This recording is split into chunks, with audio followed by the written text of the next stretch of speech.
Nella NG officiel. Nella NG. Écoute, like et abonne-toi à Nella NG officiel sur YouTube. Nella NG officiel. Pour l'actualité musicale congolaise, art et divertissement, écoute la voix d'or. Nella NG te dit toute la vérité. Des révélations très graves sur la présence de Maman Denise le jour de l'ordonnation du pasteur Mike Kalambai. Alors, je ne sais pas quand est-ce que cette histoire du braquage de messieurs des bijoux, messieurs Freddy, était passée, mais apparemment, ça a une coïncidence avec l'événement du pasteur Mike Kalambai. On voit Maman Denise, la première dame, qui embrassait le pasteur Mike Kalambai. Alors, la photo là que vous êtes en train de voir derrière là, c'est cette photo là que les gens sont en train de critiquer. Premièrement, on dira que ce sont de loges, des pactes. Elle était venue parce qu'elle n'avait pas de choix. Parce que le couple sont en train de recruter ceux-là qui vont participer au cercle de sang. On nous dira que, bon, la dame qui est devant vous, qui est en train de parler, hein, pas moi, je suis en train de faire un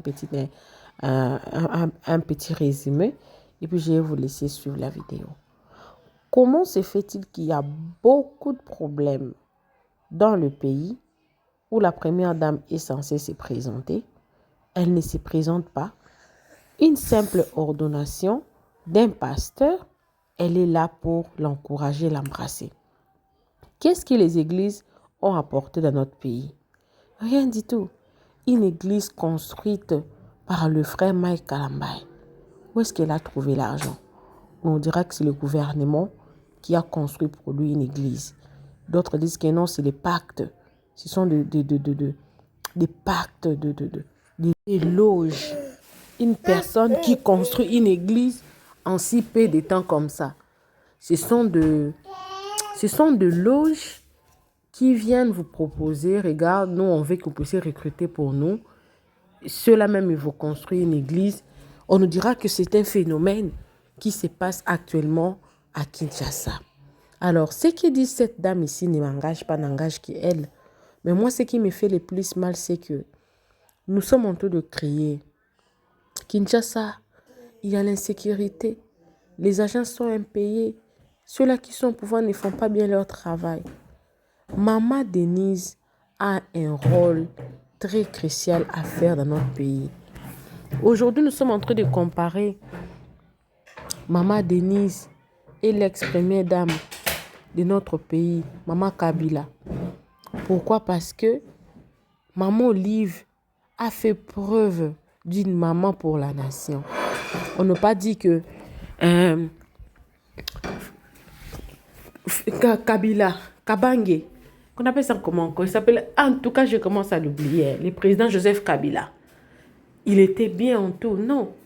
Mais Maman Olive couvrait les erreurs. Par contre, Maman Denise, c'est comme si elle n'a pas été entraînée pour être première dame. Elle fait beaucoup d'erreurs. Quel est le rôle d'une première dame dans notre pays?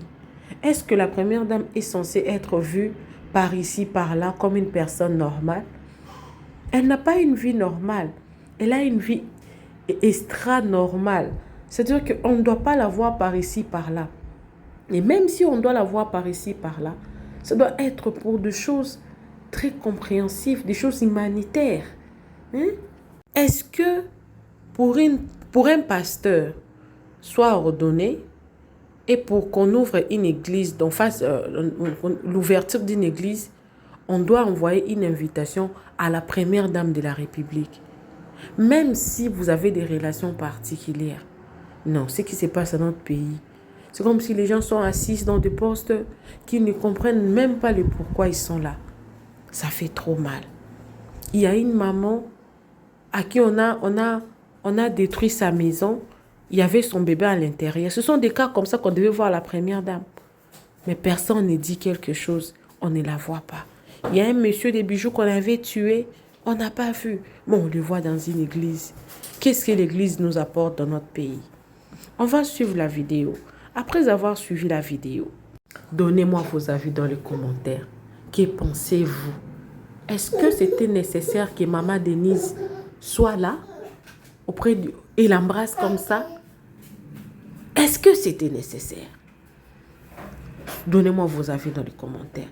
Suivez la vidéo, moi également je suis avec vous. Suivez. Mais la maquilla, t'as la vie Antoine. Oh, mais la maquilla, madame, maman.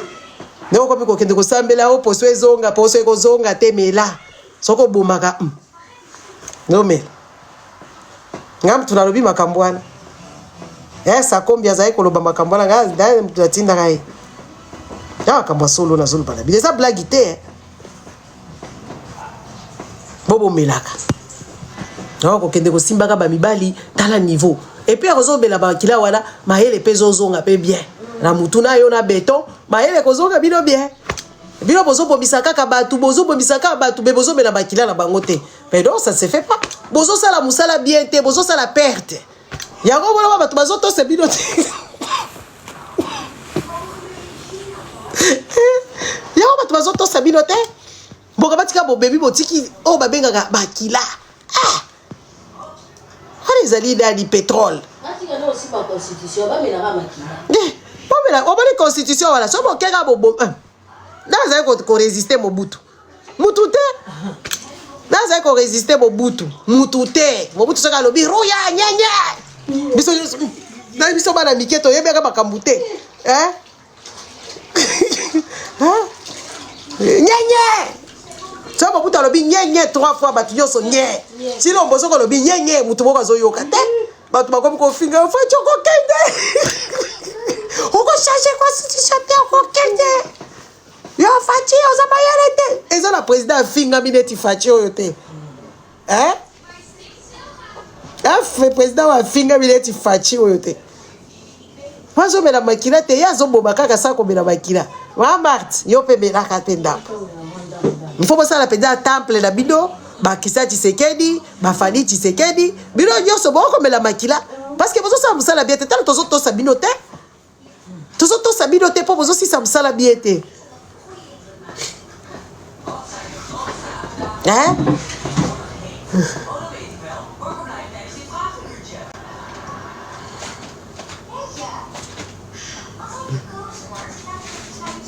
C'est quoi bota la révélation? Ti bakamba Mobutu eza Mobutu Mobutu akufi ndeto ke kokanga bakitenge Yesu bakanga bango kuna na babiloko et tout ça be na liudane na Mobutu peta ozomona batu wala bazalaka peta po bazosala ba pratique choko bilo bazosala ba pratique ndenge ni ba pratique na bilo ezosimba te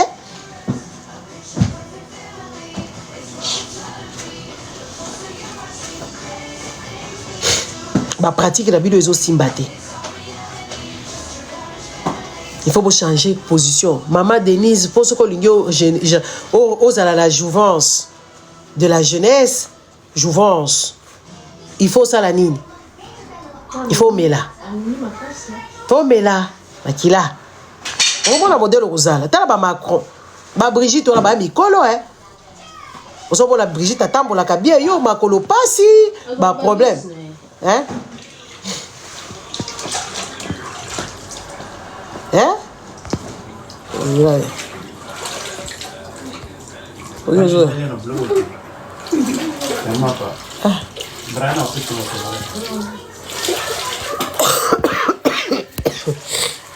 Hein? Donc,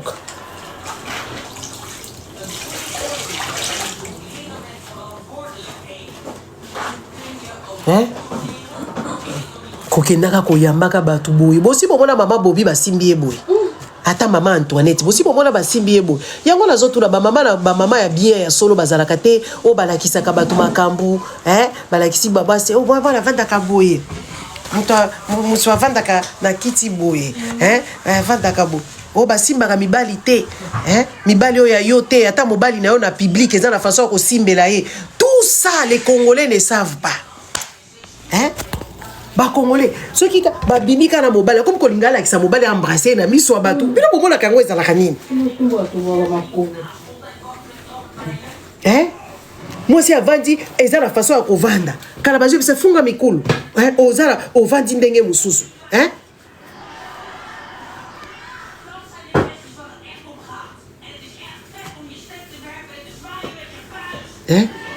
mutoki ya mutu mususu eza normalité ke yo basimba yo okeko ya olongwe penza na kiti ya munene bapesa ki yo ngwende okiti penza na ngwende ngala yebite modèle boye bakate cordon bonsoir cordon papa wechi yo kende kosenga bakanga bana wana yo ebi ba viol wana oyo ezolekana na Congo wana eza oyo ya liboso obeza ebele c'est systématique maintenant bakosala ngote parce que bango moko basala makambo wana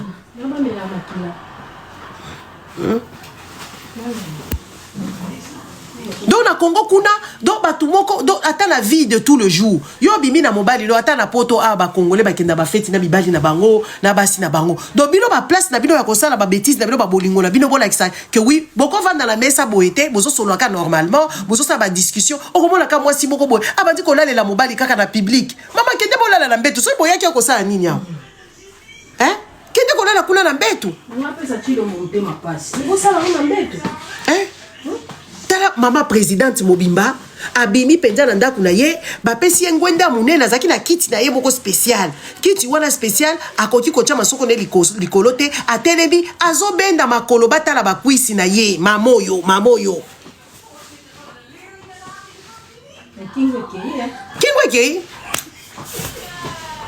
Kingwe kei ache botox e boy kotosa na ebite soki azoso ba chirurgie bien na ebite soki il faut ça la lifting c'est que ba Sandra Lina ke dako ça lifting bon modèle moi wala azu eloko na elongeo akalingi mafuta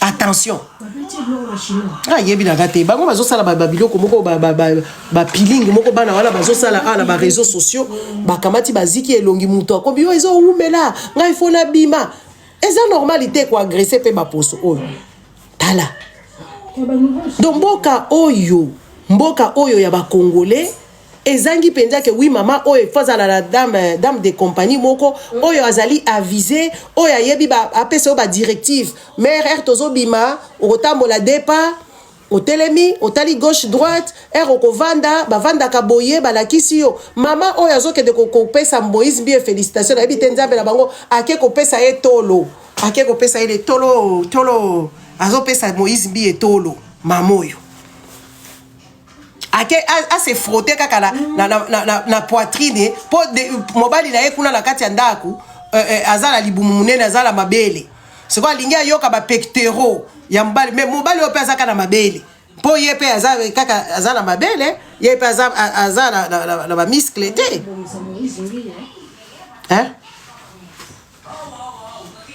ake kuna kopesa ba se frotter ba batolo ye na simple violeur mobali oyo azali kobeta basi mobali oyo maltraita basi mobali oyo azali faux pasteur puisque aza divorcé mobali oyo ndoyebi te nzambe akitaka wala po apesa ye kibo pasteur donc tu ne comprends pas mama présidente Mobimba ake papa wasi atoki mutoki nyonso ya salite ake koyambana na ye azonga na basolo ya banani ya bazawadi na ndako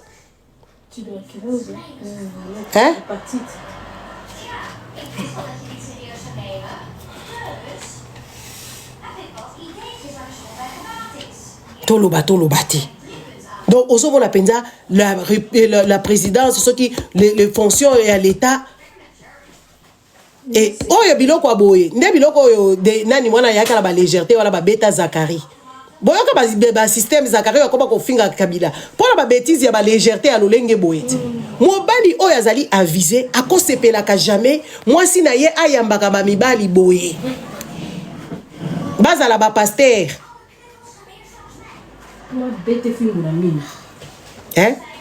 bazala soki bakonzi ata Jésus Christ akoyamba mwasi na yo boye te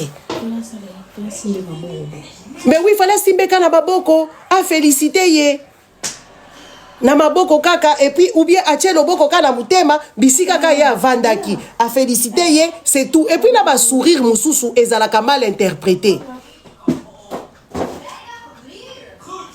ba sourire mususu mwasi moko bovandi azobeta ba klende na ba feti na bibali nyonso mobali no avandi wala to bayebi yozaka mwasi asongolo pakala ezali manque ya respect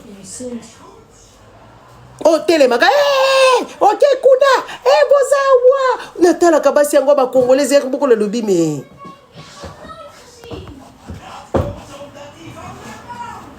Ce que bomi yebaka ke bozali ba reine. À éviter.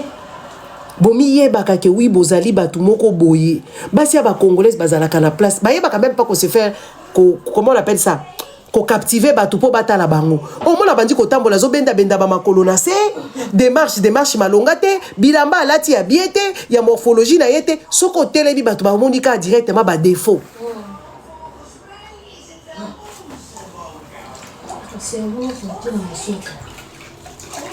Bokamati mayele nyonso botia ngo na sima.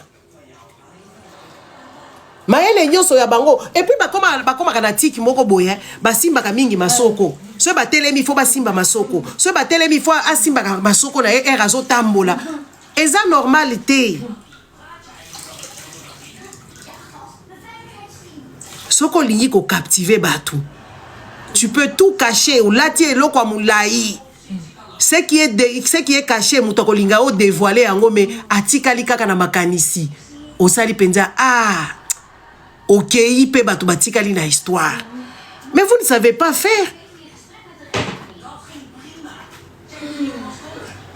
Vous ne savez pas faire. Se faire remarquer. Ba se faire remarquer ndenge mususu mama oyo alati jipe oyo si ekole nzoto bakati ba kataps eza ba fante basali ba kataps siko azolengo la jipe wana mipende nyonso ezomona na makolo mabe wana ezomona na yaye wana evimba wana akotambola amati pe na podium siko soki okwei kuna mama présidente oyebi babiloko ebele ezali rite donc ezali toute une formation ezali une art ezali initiation ya koyeba que oui voilà ce que zokende bisika boye tu ne peux pas porter une jupe qui te sert aux jambes parce que une jupe qui te sert na makolo ekokweisa yo ce que ozali na fente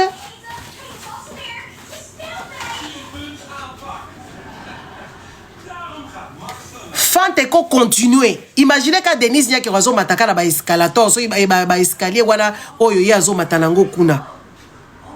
Siko modèle kaka simba ki boye azo tambola yebi pe ko tambola na batalon te ti lelo. Depuis tozo lo ba makambo na ti lelo Denise nya ki yebi ko tambola na batalon te ti lelo. Siko jipe wana katap sinyoso e pasuki. Fanti nyoso siko eketi na masoko siko boko sala ndeli boko kima na ba internet ba captive yo ba capture ya ba écran ici ekomi siko boko sala ndenge nini imagine vous kaka boyo yo olati jipe na yo wala ezala ba fanti ya munene bongo ba couture la ba tonga na bango kaka ba tonga ka nini ya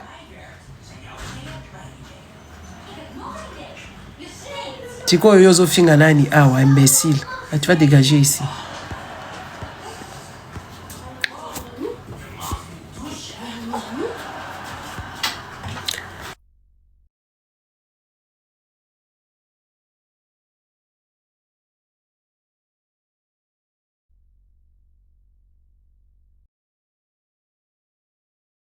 Hein les amis. Yozo kende kaka boy kapacha o matina ba escalier wana osali faux pas okwei jipe pasuki ezipi yo mutu yo mama présidente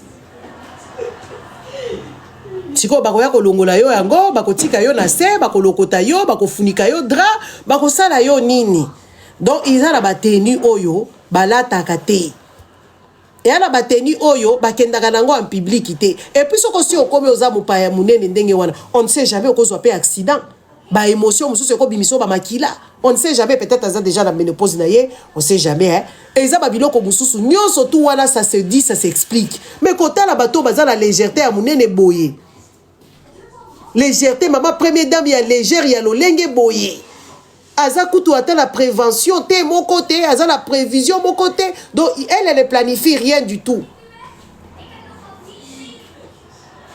Ngala landa kite, na landa raté. Donc OK na ba kataps na yo, ozo fungola makolo, ozo mata kuna, siko soki okwei, osali o trébucher parce que aza la soni. Maman aza la kamuto soni. aza la assurance, aza la confidence, comment on appelle ça, la confiance de soi, aza nangote. Démarche là, ils qui aza la confiance, attitude d'ailleurs là qui s'appelle dire que oui, aza la confiance de Simba bonsoir, aza la confiance na yete. Si ko soko kwei. Na buzo ba modèle boye, mutu moko ba se proclamer jour que lelo na koko ma pasteur. Ba kepe ba tie wana ba latie mizabia ko mi pe pasteur, yo moni yango événement. Elobi atabana wana, biso tozo ba makambo ba église o ke ba église eza ba opium na Congo. Eza biloko mabe o il faut ko bannir yango na Congo. Bana ba komi ko comprendre hein. Na moni mwana moko boye, na moni kutu mwana la nga sali a répliquer yango ma mingi. Alobi makambo église ya Congo na ba congolais komi problème mosusu. Mwana wana lobi makambo to loba kango pendant des années awa tozo loba. Hein?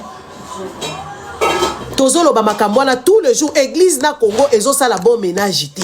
Surtout bi église o abidjambidja bezanga mutuna makolo. Eza biloko o ezo bebisa mboka. Batu bako réfléchir lisusu té, batu bako raisonner lisusu té. Soko lobi nzamba ko sala yo likambu boye, soko ozo réfléchir okomi satanique, soko lobi boye makambo nyoso tozo loba na ba rite, na ba coutume na biso. Ezalaka na ba intérêt moko boya ko pisenga ka bana ba dote, ya ko senga ka ba batu biloko. Mais soki tozo loba ka makambo ndenge ezali, bango bako yoka té. Eza normalité batu bako zala bongo té quand même. Mboka ekotambwa mabongo te na bato ololenge boye kota la mama première dame ya matisi elamba na ye boye soki elamba oyo emati lisusu donc tomoni pe libumu na ye tomoni ye baburile na ye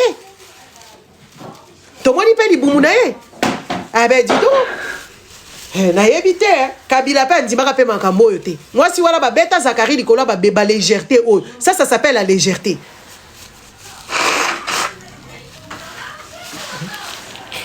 Hein?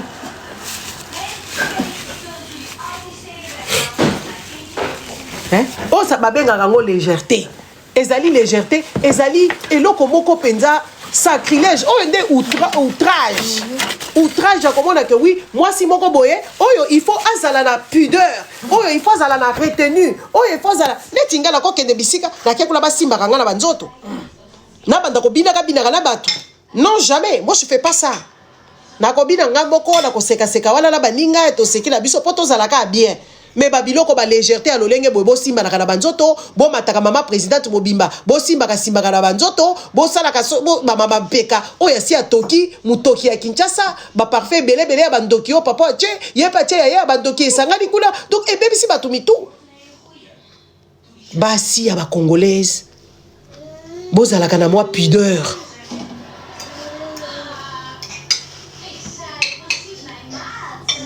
Basi ya ba congolaise bozala na ba pudeur bozala ka la pudeur okomona ka boyeka na miso abatu des place comme ko proclamer nanda ko mobali avandi kuna yo vandi kuna mobali azolia kuna yo zolia kuna so bokomi na ba feti kuna bokomi kokosa batu te o okomo cha mobali lokolo na miso abatu biso to yebi ke bolala ensemble oh bo biso to yebi te oh to yebi ke bolala ensemble bosala ka makambo bino bibale bana wala bobota bango ndenge ni siko boko koma na feti okomo cha mobali no makolo no likolo na ye na ndako chaka te kuto kokota te okoleka te siko bandaka ndenge nini bokoma na ba courage ndenge wana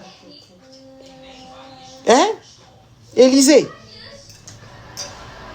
Nadine Matondo bandaka ndenge nini ozala ba courage yo longwe kaka kuna boye na feti baninga njoso bavandi wala yo kamati makolo na yo okomi kocha mobali no na misu ya bato okomi kocha mobali na yo makolo o matisi makolo no likolo na ye na mesa o place bino bovandi boke feti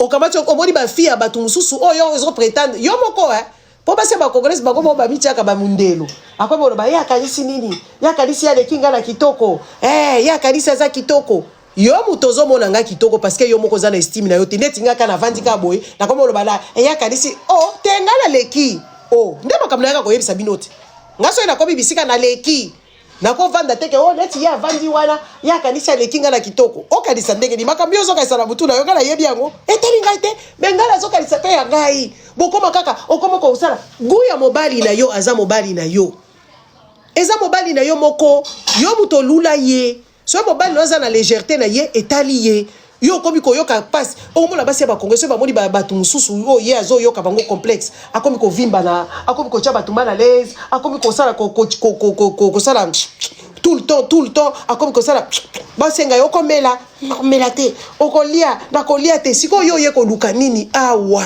mama o ye ko luka nini awa okomela ona komela te voilà c'est avimba na moni ba fi wana mususu baza kuna baza na bango épanoui bazo seka bien balati bien ya kamati bilamba minene bilamba mike alati na nzoto mabele nyonso libanda moya bouger susu ezate komi kuna kamati bagene kangie na nzoto kuna moya respirer ezate comme ko pesa nervosité moya bouger ezate comme problème na biso ben dis donc okolela na mnoko mboka okamati basapato ekokaka yo te oke kolata yango kuna batalo yo yebi kotambola na batalo te Denise Nyakero oke kolata ça c'est typique la femme congolaise otali lokolo te neti ya mama bonheur lokolo munene boisi eke kuna ezo bebi sa forme ya sapato ya batu ya Yves Saint Laurent tokuzo comprendre te soki ba imitation na yebi nanga te okamati olati ozotambola neti mutu bazobeta ye fimbo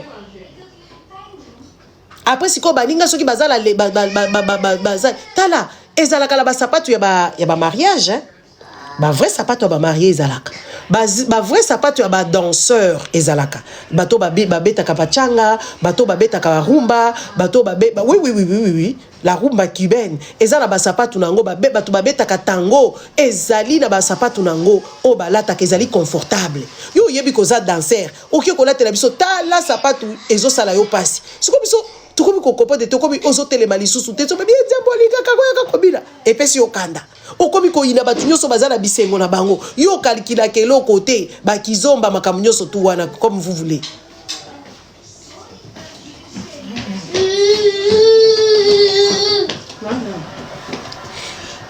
yeah.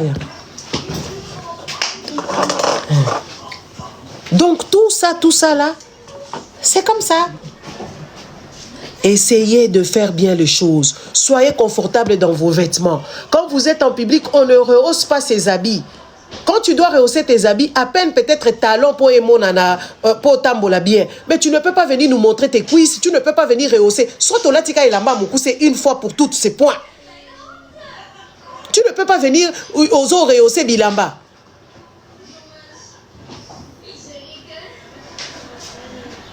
C'est moi aujourd'hui, tu te rends compte. C'est dommage.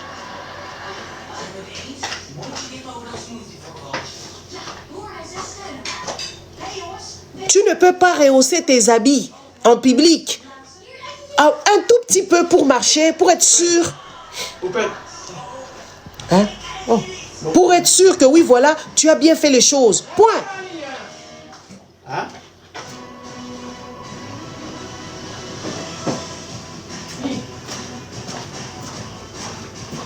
Okoko manami so batu elamba ezakuna okomi olati elamba kangi yo pema tala modèle bakoma c'est balati babiloko na bango babiloko wana bolataka ba gen mutako bibo gen na mukongo nyoso pasi biloko wana ezokisaka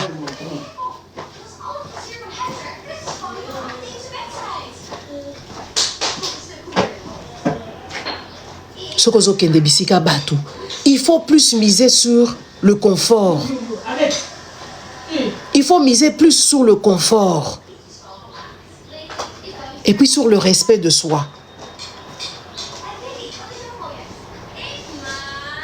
Le confort et le respect à sa personne. Tu ne peux pas débarquer. Tu es coincé comme Kardashian. Et toi, ça ne va même pas te rapporter 1 centime. Les autres, ça leur rapporte de l'argent. Kardashian balatisi yo milatisi yo moko okamati obebi simbongo boy ndenge nini.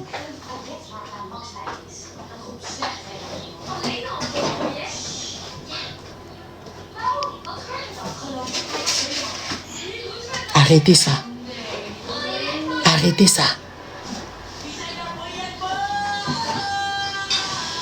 Vous avez l'argent à perdre. Vous avez l'argent à perdre. Hein? Babilamba moko bokola takango lisusu te oza na bisika okende nango te okendaka nil part ozoya wana osama kelele oye oke ba feti moko boizanga mutuna makolo okutu batu moko to je ne comprends rien.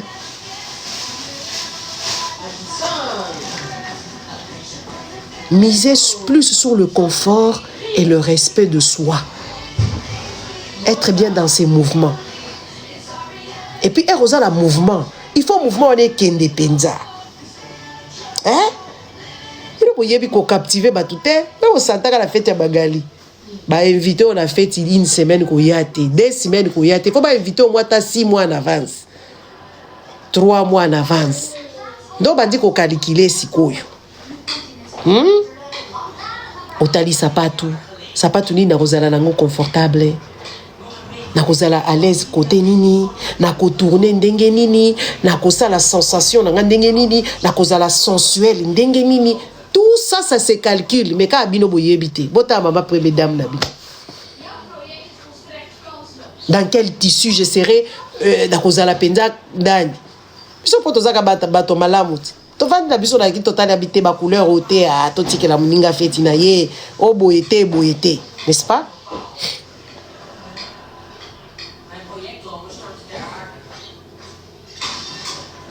On respectait pas les normes, on respectait pas mon feti, ça dépend à feti ni nos okende. Tout ça c'est des choses. Au cause à la activer batubayebi na yo yote. Juste par comment tu es, comment tu portes la grâce. Comment tu as la grâce que tu portes là, la grâce que tu portes. Eza kabilo boyebite hein. Ngala yebisi bino kaka. La pesi bino kaka toli hein. Mwana na biso oyo soki leki soki na yebite.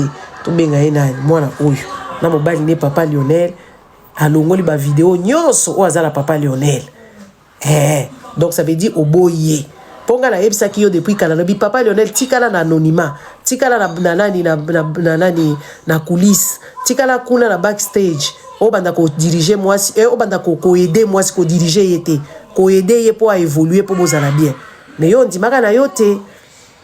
Si ko boyo komi ko tromper moi si aussi o tromper mingi papa boye bakape mibale ba congolais boye bakape moko kende kaka bakoya ko boma yo na butu boko soko si o sali ba bêtise na yo bikoza na yo la réussite okimi kaka ti kaka papa Lionel kima na yo ko bondela lisusu te po makamno ese sapo papa Lionel kima na yo tala mikolo nyoso to komi ko vandela yo kaka ko kimi to kotika yo tranquille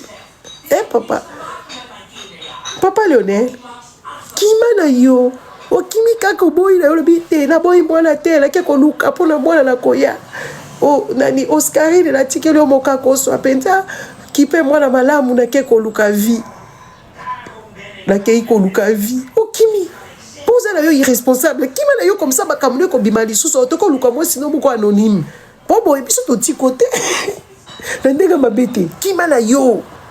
Moi, si on a yébité ce qu'a lingio, a yébité ce qu'a inayo, donc on a risqué. Merci, bijou. Moi, si on a yébité ce qu'a lingio, te. Pour moi, si on a lingio, a remataka ba live boita qui ne retourne ba toli kuna. A yébé no konini ya zoloba. A yébé ba doute ni ya zanango. Papa Lionel, kima na yo. Il faut kima. Yoki, ngala tiki bino au revoir. Ciao. Bye bye. Nasina lobi makabudios. Makabako kangaka basuki matin midi et soir botika vi wana. Ya ko benda ka suki ngata na ko kende pas tricologue. Na ko kende na tricologue kuna po basala bazongi sa suki nga eza cancer la zaka la cancer suki ko linyoso bien awa e boy kokola. Mais eza pe la ba conséquences kaka bibenda ben. So boboli ka suki baby suki ona ko fungola gote nko vada kakao. Awa suki pela ko kanga suki c'est comme cher so ko kanga 4 suki 50 €. OK ko kanga 5 suki o eza style américain. OK ko kanga 10 suki o eza style ya ba vietnamien. Bato ba suki oboko bilokuta boza ko benda biso ba suki biso to ko ba kanga suki na kangi suki moko na bikanganga awa na ke combien €50. Na kesu su na salon la mususu omoni ya kanga ki biete na linyo kanga mi bale kanga côté boy la linga sala penki bakanginga susu de côté oui comme discount pour pas toi suto bande ko la ba ko ruiner biso tozo ki makabelo mais na comme komona be ezaka ndenge moko na bakabelo oui kana ko bato ko kende penda na salon bi kanga moko ya munene awa pour na zo kende kuna na lingi kanga bakanga na zo kende ko sa déguisement na film. Voilà ba bien bakanyinga suki ya munene ya maboko après la keko la baby si mususu kanganga bisusu mibale côté boy. Voilà ce qu'on appelle 5 €. La keko on appelle sous 5 €. La keko poto kimi kabelo be bato ba timbeli les sous ba yeli sous la basuki oyo. Basuki ba 20 € oyo. Et comme basuki ba 50 €, ba 70 €. Et puis baza yo kata sonité ko senga biso ba mbongo ebele boy. Hein? Hein?